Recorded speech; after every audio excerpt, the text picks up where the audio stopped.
I'm Craig Kenneth, a relationship coach and a psychotherapist. Every relationship is different and every breakup is different. Work with me and you'll get professional help on your situation. And if you're in no contact, focused on personal growth, my workbook series, The Knowledge, will help you make changes like you've never made before. Available now at AskCraig.net.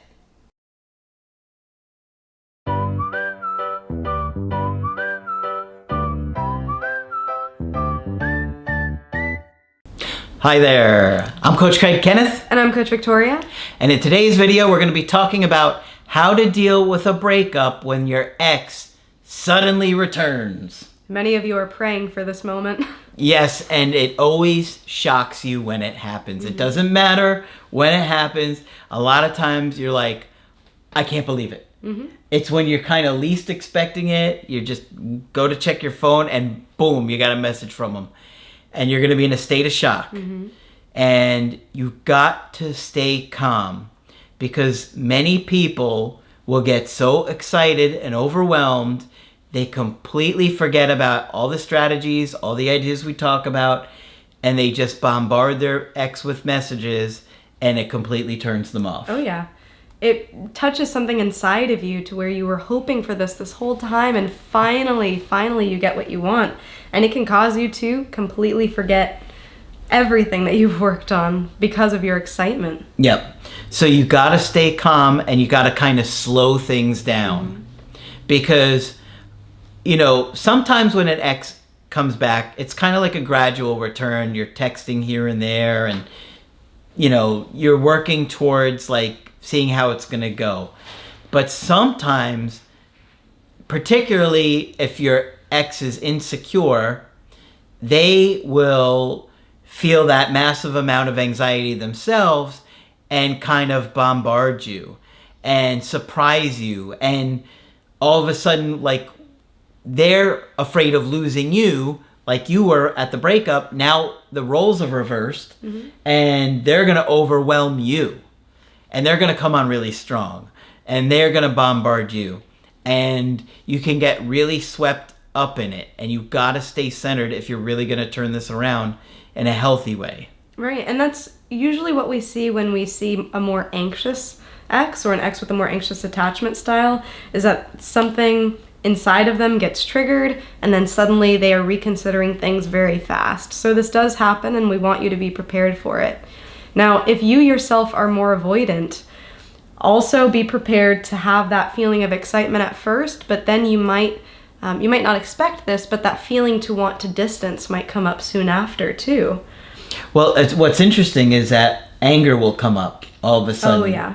Because you're like, now all the space and the anxiety that you're feeling is kind of gone of, will I ever hear from them again?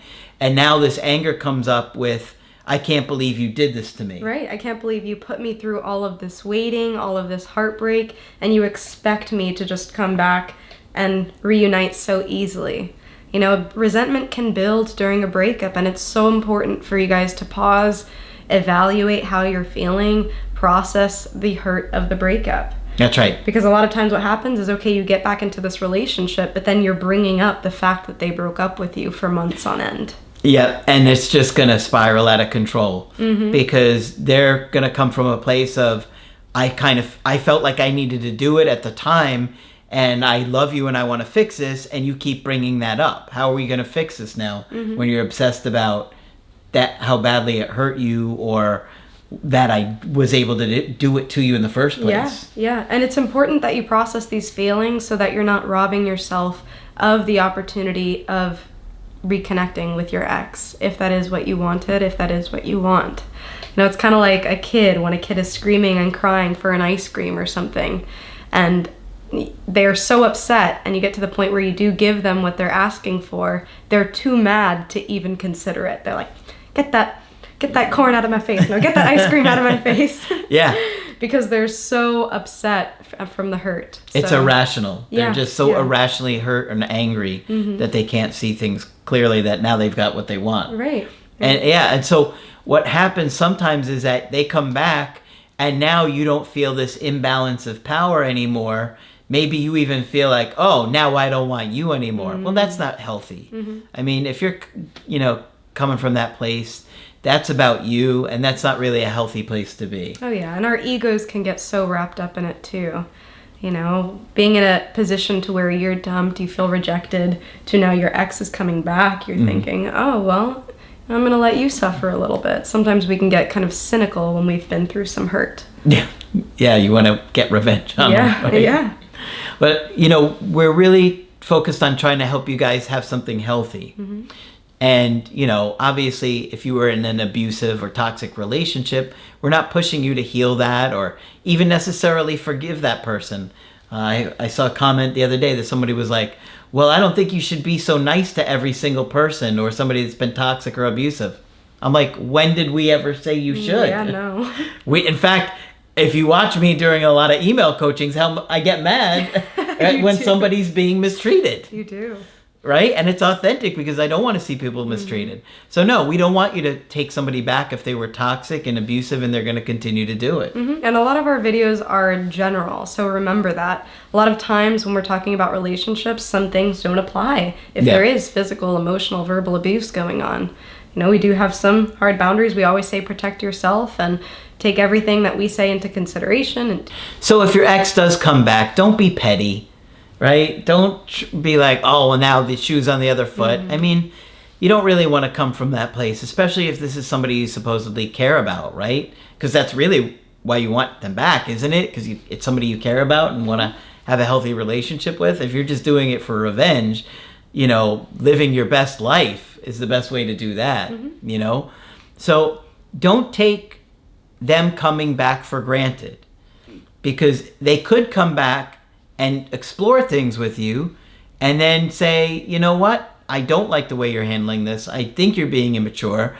You're bringing up things that aren't really important. And you know what? I'm done with this. So you want to handle it slowly, carefully, and put yourself on probation and put the relationship on probation. Like, can we repair this in a way that we'll both be happy and it makes sense for both of us? Anything less than that is just being like petty and wanting revenge. Yeah. And sometimes we see you guys trying to get your ex to admit to something. Okay, I want my ex to admit that they're avoidant. I want them to admit that they were wrong about all these things that I reflected about and analyzed for the past couple months. You have to come from this place of humbleness when you're reconnecting, and not from this place of, I told you so, I was right, you were wrong. Yeah, because chances are you're probably both right about certain things and maybe both wrong about certain things. Right. And so understanding that there are probably things that you didn't see that you did wrong or to hurt them, and things that they did wrong and they don't see it. So showing empathy and understanding is really critical to try and repair things.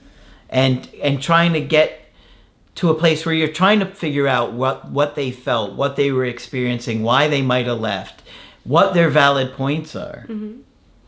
Yeah, it's important to hear their side of things too. And sure, there might be mistakes in the relationship which they may need to address, but right now your focus is on reconnecting, rebuilding that attraction, and enjoying the fact that, the both of you are interested in starting something up again. Later on down the line, there might be some more important conversations that might need to be had, but try to be as present and consistent as possible. This is what's really important. So just because you did manage to get your ex back or interested or talking to them again, it does not mean that the work is done for you. And please don't be deceived into thinking that that's the case. Many of you are like, things are going well. I don't really need to read up on this stuff anymore. I don't really need to reflect on my life anymore, or journal, or doing those things that keep your mental health maintained and at a good place. That couldn't be farther from the truth. You need to continue those things. You need to show them that you are consistent with this change and that this wasn't just a quick fix to get them back and go back to your old ways. Because they're going to be suspicious. They're going to be suspicious that that's why you're saying and doing all these things, and rightfully so. Yeah. If they've been with you for years and you've been exhibiting these certain behaviors, they're going to think you're going to do those things again. Yeah. And you also have to consider that things might actually be harder now that you're back together. Things might be more difficult because you are being triggered again in being in a relationship. You know, Margaret used to always say, you don't know what your issues are until someone tries to love you. And that has stuck with me. And I think will stick with me. So when you're putting yourself back into relationship, you are putting yourself back at risk. So keep up whatever it takes to keep you balanced. Yeah, it's not easy to do because now after a breakup, there's a lot of hurt. There's a lot of anger. Now there's other people that know the whole situation. Your friends and family are chiming in. Oh, you're just going to take it back after everything they put you through? You know what I mean? Makes it tough. It makes it tough. And you're like, oh, yeah, you're right. And then next thing you know, you're in another breakup and you're thinking, oh, what did I do? Yeah. So you got to take things very slowly and not get overwhelmed by your emotions. Right. And another thing that can help is detaching yourself from the outcome. Many of you end up getting back with an ex, and then in your mind you think, okay, the outcome is we're together forever, they're not going to leave me. And you've told me about countless calls in which people have said, I didn't think that they would leave again since we already broke up once. Do not take your partner for granted. Continue the work, and remember that if it happened once, it can happen again. Not to scare you or to threaten you, but in fact to motivate you. Yep. You know, this is something moment by moment that we want to make sure is healthy, that we want to make sure is an addition to your life. The repairing is fragile. Okay? It's not this magical thing where all the problems are gone. No, now you're going to have to, at some point, communicate with them. Not right away. You don't want to start talking about all the issues right away because it overwhelms people. But at some point, you're going to have to communicate how you felt. They're going to have to communicate how they felt. You're going to have to understand each other. And I highly recommend you do these things in person, spending time together. One big mistake is the texting. I see so many people get so excited by their ex texting them and reaching out.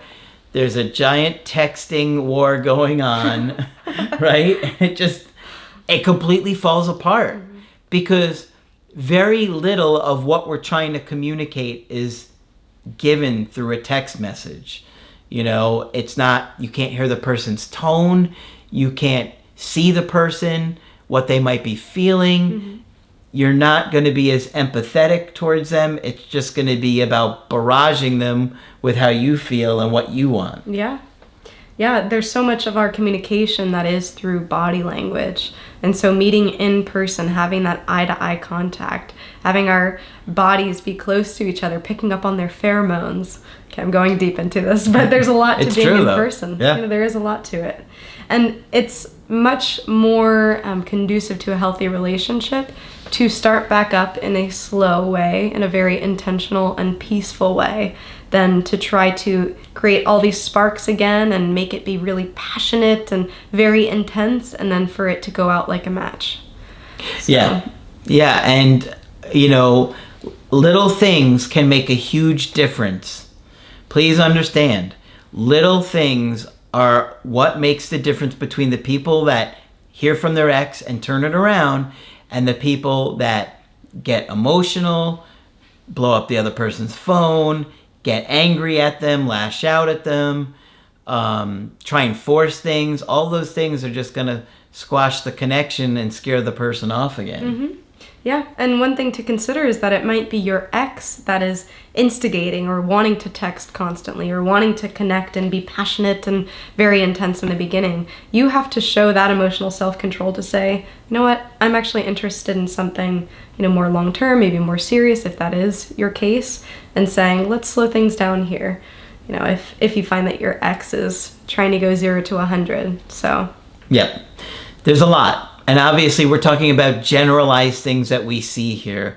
And so, obviously, each situation is very unique and very different. And, you know, we'll be happy to talk about those things with you in a coaching call. That's why we do this. So, hopefully, you've appreciated the stuff that we shared in this video. And if you want to get a coaching with us one-on-one, you could do that on my website, askcraig.net. I do email coaching and I do Skype, and Victoria does Skype coaching. I'm here whenever you're ready to talk. Just click on her name on the top of the website to schedule a call with her. But that's it for this video. I'm Coach Craig Kenneth. And I'm Coach Victoria. And we will talk with you soon.